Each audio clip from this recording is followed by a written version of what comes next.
నమస్తే, welcome to Disha TV. Telangana ఉద్యమకారుల గుర్తింపు కమిటీ ఈరోజు ఇక్కడ అమరజ్యోతి వద్ద ఒక కార్యక్రమం నిర్వహించుకోవడం జరిగింది. దాంట్లో చాలా విషయాలు మాట్లాడడం జరిగింది. మాట్లాడదాం, మనతో పాటు ఎమ్మెల్సీ కోదండరామ్ గారు ఉన్నారు. సార్ చెప్పండి, అసలు ఉద్యమకారుల నుంచి వచ్చినటువంటి వినతులు ఏమున్నాయి? ఉద్యమకారులు మీకు సూచనలు ఏ విధంగా చేశారు?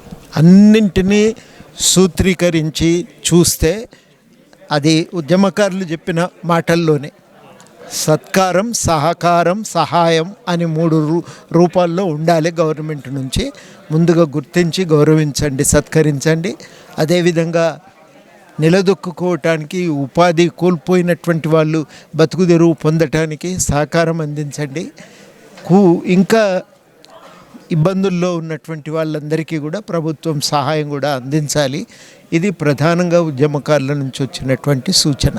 సత్కారం, సహకారం, సహాయం ఇది ప్రధానంగా కోరుతున్నారు.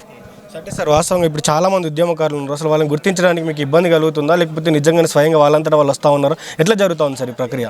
సమావేశానికి ముందు సమస్య అని మేము అనుకున్నాం, కానీ సమావేశం తర్వాత చాలా రకాలుగా దానికి సంబంధించిన పరిష్కారాలు దొరికినాయి.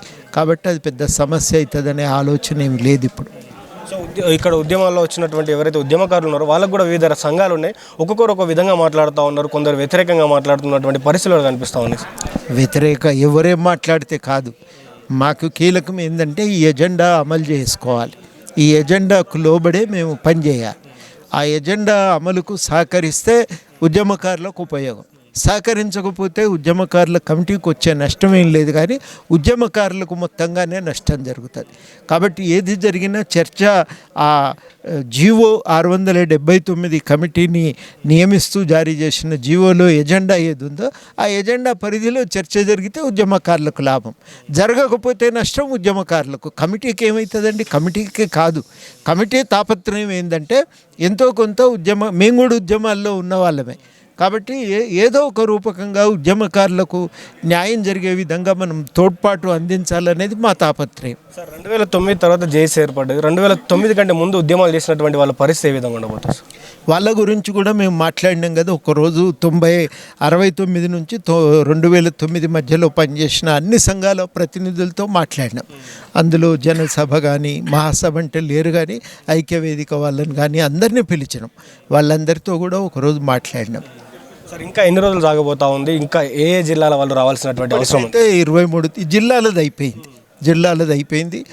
కవులు, కళాకారులు, రచయితలు, తర్వాత డాక్టర్లు, అడ్వకేట్లు, జర్నలిస్టులు, మహిళలు, తర్వాత ఉద్యమకారుల సంక్షేమం కోసం ఏర్పడ్డటువంటి సంఘాలు, ఈ 4 కేటగిరీలతోని 23 వరకు ఈ చర్చలు సాగుతాయి.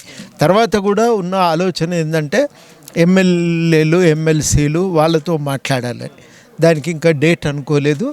వాళ్ళ సౌకర్యాన్ని దృష్టిలో పెట్టుకొని ఒకరోజు పెట్టుకుంటాం, వాళ్ళతో కూడా మాట్లాడతాం. సార్, అంటే ప్రభుత్వం చెప్పినట్టుగా వాళ్ళకి ఇస్తామన్నటువంటి 25,000 పెన్షన్ కావచ్చు, భూములు కావచ్చు, అవన్నీ ఇవ్వడానికి సాధ్యమవుతాయి సార్? ఇంతమంది ఉద్యమకారులకు ఇవ్వడానికి సాధ్యమవుతుందా? అంత భూమి కానీ అంత డబ్బు కానీ వెచ్చించేటువంటి అవకాశం ఉంటుందా?